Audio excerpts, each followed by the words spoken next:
News. Today on I Missed It News, we will be doing a special on the cradle of civilization, ancient Mesopotamia. First, we will go to Caroline Lopez in the field to tell us about the archaeology of Mesopotamia. Hello, I'm Caroline Lopez, and I'm here reporting live from Mesopotamia. Now, today we're going to be learning about the archaeology of ancient Mesopotamia. First, to learn firsthand about the burial practices and traditions of ancient Mesopotamians, I am here with the family of a recently lost loved one. They have volunteered to give me the inside scoop on burial processes. So, what is the first step to burial? Before entering the afterlife, a person must be properly prepared. The first step to proper burial is to wash the body with oil and dress it in clean clothing. Okay, so what is the next step? Next, the mouth is sewed shut, and after that, we will place some personal items with them. Thank you for sharing. After the body has been properly prepared, the family will hold a wake and people will come to mourn. Now, let's talk religion. Unlike the Egyptians, Mesopotamia did not mummify their dead. The people of Mesopotamia were polytheistic. They worshipped many gods. The gods and goddesses ruled the forces of nature. They were very unpredictable, and if angered, they could cause misfortunes such as floods or famine. It was believed that people were being watched by the gods at any given time, so this was what motivated people to act civil. Priests perform rituals and sacrifices to keep the gods happy. Now, why don't we ask a Mesopotamian citizen about their belief in an afterlife?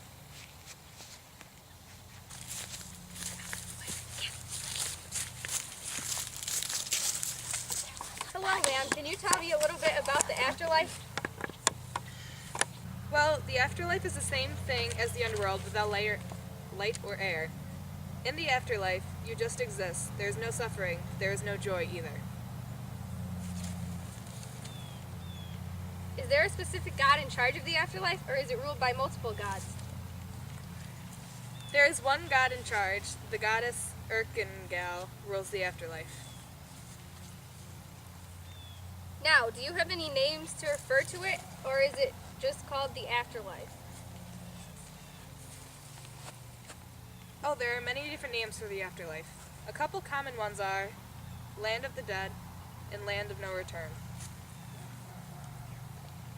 Is it true that the spirits of the dead rise and haunt the living at certain times of the year? Yes, this is our annual celebration, Return of the Dead.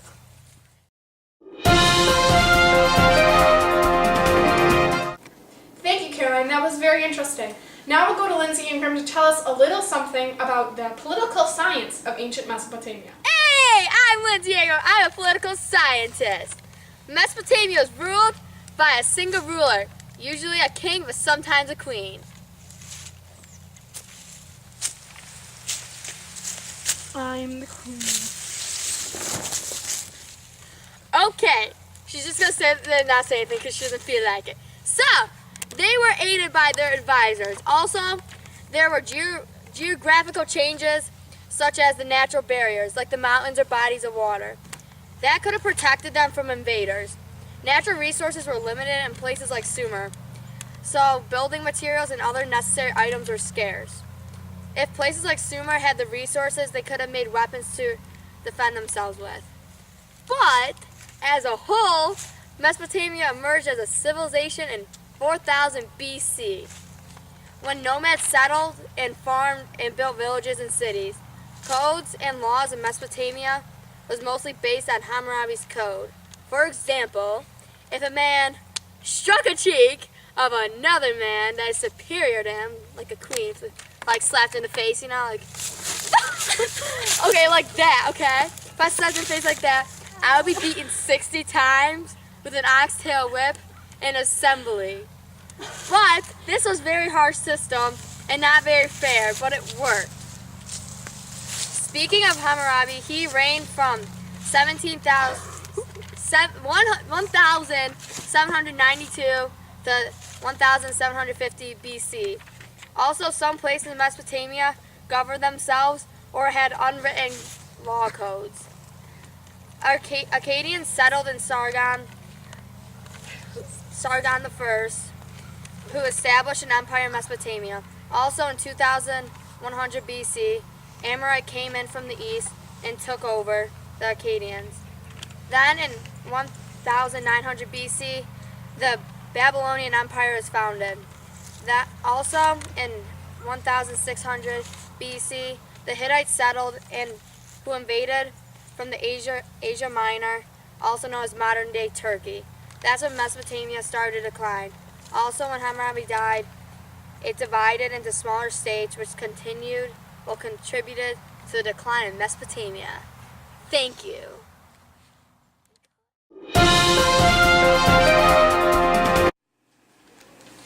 That was nice, Lindsay. Thank you. Now we will be turning to Gabby Major to tell us a little bit about the geography and cartography of ancient Mesopotamia. Hi, I'm Gabby Major, and I'm a geographer-cartographer who studies ancient Mesopotamia. And I'm going to talk to you about the Mesopotamia's geography. A lot of the way ancient Mesopotamia was developed was based on its geography. Where I am standing, it is near the Tigris River, which is over there. The Tigris and Euphrates River helped develop the agriculture that made the land fertile for farming. Ancient Mesopotamia is located in the Fertile Crescent, which is north-south of Syria and north of Syria and southeast of Turkey, most of central Iraq, and a small part of western Iran. The climate that consists of hot summers and cold winters. The rain occurred in the winter and spring was unevenly distributed. So only Upper Mesopotamia, or the northern region, was fertile enough for farming. Ancient Mesopotamia was not geographically isolated because it had the Tigris and the Euphrates were good for transportation, and they were exposed to large bodies of water, such as the Mediterranean Sea. Thank you for watching. Hi everyone! Guess what? I have a new invention. It's called Cradle of Crops for the cradle of civilization. You get it? You get it? Get it? Very useful. Yes. Okay, so slaves and farmers may have used these. They pick the crops, which are very hard to pick, and they keep picking. Then there's also a little drainage hole so the water doesn't get your crops all soggy. But wait, isn't that a great idea? Yes, it is a great idea. The cradle of crops. Yes, but wait, there's more. All the crops stay inside. The crops stay inside. The crops stay inside. The crops stay inside. They stay inside. Yes! Woo! Fist bump. Gabby, now we will be reporting to Maggie Linton, who will inform us about the art and architecture of ancient Mesopotamia. Hello, I'm Maggie Linton, and I'm an art and architecture historian reporting from ancient Mesopotamia.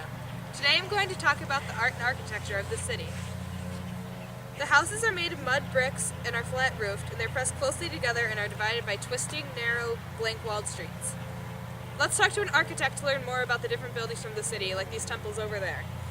What kinds of buildings are these? These are ziggurats. We should worship our gods here. How do you build a ziggurat? We build ziggurats with mud bricks like most other buildings here. Also, building ziggurats is a religious act with frequent offerings to the gods. How do you make the mud bricks? We can either bake them in a kiln, bake them in a kiln, or leave them to dry out in the sun. Why are these ziggurats and temples so high up? Ziggurats and temples are high up on solid ground platforms, raising them higher to the gods. Thank you for your You're information welcome. about ziggurats. Okay, next let's talk about the art of ancient Mesopotamia. Their art includes constant themes of their gods with their particular attributes and symbols. They have many forms of art like jewelry, sculpture, ceramics, and paintings. Their art can tell us about their religion and their beliefs. Let's talk to an artisan to learn more about it. Is the art decorative, alliterative, or religious? Our art consists of all three. Decorative art includes jewelry, pottery, sculptures, and paintings. Utilitarian includes metalwork, and religious includes sculptures, paintings, and pottery. Was art important in the afterlife?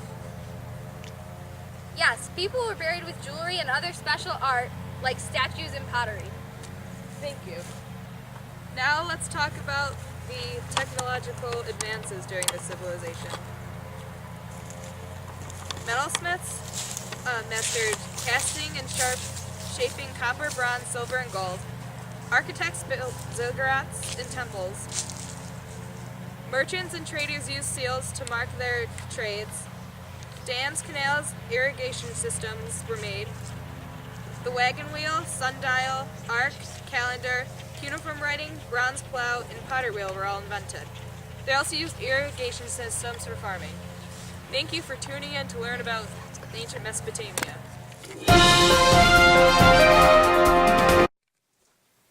Thanks, Maggie. Next we will be discussing the economy of ancient Mesopotamia. This is Lindsay Ingram and Caroline Lopez. We are here now to discuss the economy of ancient Mesopotamia. First of all, this civilization was not economically independent. They relied on trade to obtain natural resources that were in demand at the time. A few of the major items traded were grain, oils, and textiles. Grain. In return for these products, they received natural resources that they lacked. Farming played a big role in the economy. Irrigation was a tremendous help for growing fruits and vegetables. Flooding from the Tigris and Euphrates rivers helped transport trade goods, spread Mesopotamian culture, and when these rivers flooded, a yellowish silt was left behind. This provided very rich soil for farming. Wheat and barley were the two most important crops grown in this society. Now let's shift gears to talk about the social organization in Mesopotamia.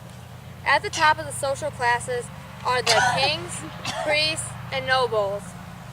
In the middle are the scribes, merchants, and artisans. And at the bottom are the farmers and slaves. If you're at the bottom of the classes, you are disrespected in the society. Thank you. Go. Thank you, everybody. That was beautiful. I sure did learn a lot about ancient Mesopotamia. Also, thank you to everybody who watched. Tune in next Friday when I Missed It News will have another special about ancient India.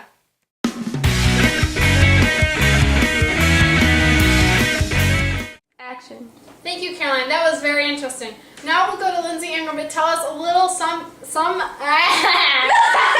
Now we will be. Body with all and dress it in clean clothing. Oh my God, Gabby! Maggie, get away from me! I couldn't read it! It's 5 o'clock and sunset is at 5 o'clock sunset's at. Exactly an hour and a half before the sun sets. It's exactly Sunset 1 hour begins and a at half when the And sun that's if everything sets. goes like Thanks. planned. sometimes we it's can get it 6:04, but it won't get like completely dark. We can get it done, guys. Because Around the time. Does anyone bring their phones back? Because I'm going to kill you if you... Unlike the Egyptians, Mesopotamia did not mummify their dead. But wait! Oh my God! Pottery, sculptures, and paintings. Utilitarian metalwork includes. Okay, we gotta go. Right! Yeah! Very good idea! The cradle of crops! Yeah! Oh, the cradle of crops. I'm not even wearing a tank top, and my hair is wet. What? Keep going. We'll cut it out later.